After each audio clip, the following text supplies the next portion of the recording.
Hello friends, എല്ലാ കൂട്ടുകാർക്കും പുതിയൊരു വീഡിയോയിലേക്ക് സ്വാഗതം. കടലപ്പൊടി ഇല്ലാണ്ട് നല്ല ടേസ്റ്റിൽ ഒരു മുട്ട ബജി ഉണ്ടാക്കിയാലോ? അപ്പോൾ നമുക്ക് നേരെ വീഡിയോയിലേക്ക് പോവാം. അതിനു മുന്നേ നിങ്ങൾ ഈ ചാനൽ സബ്സ്ക്രൈബ് ചെയ്തിട്ടില്ലെങ്കിൽ ഒന്ന് സബ്സ്ക്രൈബ് ചെയ്ത് സപ്പോർട്ട് ചെയ്യണം. അതുപോലെ വീഡിയോ ഇഷ്ടമാണെങ്കിൽ ഒന്ന് ലൈക്ക് ചെയ്യാനും മറക്കരുത്. ബജി തയ്യാറാക്കാൻ വേണ്ടിയിട്ട് ഞാൻ മുട്ട പുഴുങ്ങി തൊലിയൊക്കെ കളഞ്ഞ് 4 പീസാക്കി വെച്ചിട്ടുണ്ട്. ഇനി ഒരു ബൗളിലേക്ക് ഒരു 1.5 കപ്പ് മൈദ ഇട്ട് കൊടുക്കണം. ഞാനിവിടെ 7 മുട്ടയാണ് എടുത്തിട്ടുള്ളത്. അതിൻ്റെ കണക്കാണ് ഇപ്പോൾ കാണിക്കുന്നത്. 1.5 കപ്പ് മൈദപ്പൊടി ഇട്ട് കൊടുത്തതിന് ശേഷം ഇതിലേക്ക് ഒരു 1/4 കപ്പ് അരിപ്പൊടി ചേർത്ത് കൊടുക്കണം. ഏത് അരിപ്പൊടിയും ഉപയോഗിക്കാം. ഇനി ഇതിലേക്ക് എരിവിന് ആവശ്യമായിട്ടുള്ള മുളക്, പച്ചമുളക്, ഞാനിവിടെ കാന്താരിയാണ് ഇട്ടിട്ടുള്ളത്.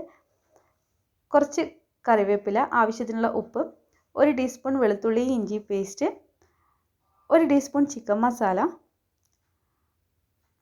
ചിക്കൻ മസാലപ്പൊടി ഇട്ടാൽ വേറെ തന്നെ ഒരു ടേസ്റ്റ് ആയിരിക്കും. 1/4 ടീസ്പൂൺ മഞ്ഞൾപ്പൊടിയും 1/2 ടീസ്പൂൺ മുളക് പൊടിയും ചേർത്ത് ഇതൊന്ന് മിക്സ് ആക്കുക. അതിനുശേഷം ആവശ്യത്തിനുള്ള വെള്ളം കൂടി ചേർത്തിട്ട് ഇതൊരു മാവ് രൂപത്തിലാക്കി എടുക്കണം. വീഡിയോ ഇഷ്ടമാവുകയാണെങ്കിൽ ലൈക്ക് ചെയ്യാൻ മറക്കരുത്. അപ്പോൾ ഞാൻ ആവശ്യത്തിനുള്ള വെള്ളം കൂടി ഒഴിച്ചു കൊടുത്തിട്ട് നന്നായിട്ടൊന്ന് മിക്സ് ആക്കി എടുക്കുന്നുണ്ട്. വെള്ളം ഒരുമിച്ച് ഒഴിക്കാതെ കുറച്ച് ഒഴിച്ചിട്ട് ഒന്ന് മിക്സ് ആക്കി എടുത്താൽ മതി. അപ്പോൾ കറക്റ്റ് പാകത്തിനുള്ള വെള്ളം ആയിക്കോളും, അല്ലെങ്കിൽ മാവ് ലൂസായി പോവും. ഞാൻ ഗരം മസാലപ്പൊടി ചേർക്കാൻ വിട്ടുപോയിന്. അപ്പോൾ ഒരു 1/2 ടീസ്പൂൺ ഗരം മസാലപ്പൊടി കൂടി ചേർത്ത് വീണ്ടും നന്നായിട്ടൊന്ന് മിക്സ് ആക്കിയെടുത്ത് മാവ് ഈ ഒരു ലൂസിലാണ് വേണ്ടത്. ഇനി നമുക്ക് സ്നാക്സ് റെഡിയാക്കാം. നമ്മൾ മുറിച്ച് വെച്ചിരിക്കുന്ന മുട്ട ഈ മാവിൽ മുക്കിയിട്ട് ചൂടായ എണ്ണയിലേക്ക് ഇട്ട് കൊടുക്കാം. നമ്മൾ സാധാരണ പറയുമല്ലോ, ചായ തിളക്കുന്ന ടൈമിൽ കടി റെഡിയും, അതുപോലെ തന്നെ പെട്ടെന്ന് ഉണ്ടാക്കാൻ പറ്റും. വൈകുന്നേരം സ്കൂളിൽ വിട്ട് വരുന്ന കുട്ടികൾക്കൊക്കെ ഉണ്ടാക്കി കൊടുക്കാൻ പറ്റിയ നല്ലൊരു പലഹാരമാണ്. മുട്ട കഴിക്കാൻ മടിയുള്ള കുട്ടികൾക്കും ഇതുപോലെ ഉണ്ടാക്കി കൊടുത്താൽ കുട്ടികൾക്ക് ഇഷ്ടപ്പെടും.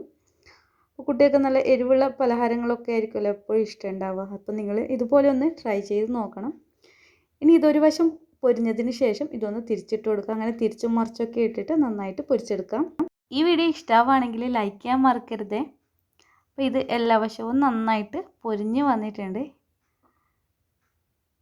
ഇനി ഇത് കോരി മാറ്റാം. ബാക്കിയുള്ളതും ഇതുപോലെ തന്നെ പൊരിച്ചെടുക്കണം. അപ്പം ദേ നമ്മുടെ രുചിയൂറും മുട്ട ബജി റെഡി ആയിട്ടുണ്ട്. നല്ല ടേസ്റ്റാണ്. വൈകുന്നേരം ചൂട് ചായയും ഈ ഒരു മുട്ട ബജി ഉണ്ടെങ്കിൽ സൂപ്പറായിരിക്കും. നിങ്ങൾ എന്തായാലും ഇത് ട്രൈ ചെയ്ത് നോക്കണം. നല്ല ടേസ്റ്റാണ്. അപ്പോൾ നിങ്ങൾക്ക് വീഡിയോ ഇഷ്ടമാവുകയാണെങ്കിൽ ലൈക്ക് ചെയ്യുക, ഷെയർ ചെയ്യുക. സബ്സ്ക്രൈബ് ചെയ്തിട്ടില്ലെങ്കിൽ ഒന്ന് സബ്സ്ക്രൈബ് ചെയ്യുക. ഇൻഷാ അല്ലാഹ് മറ്റൊരു വീഡിയോയുമായി വീണ്ടും കാണാം. അസ്സലാമു അലൈക്കും.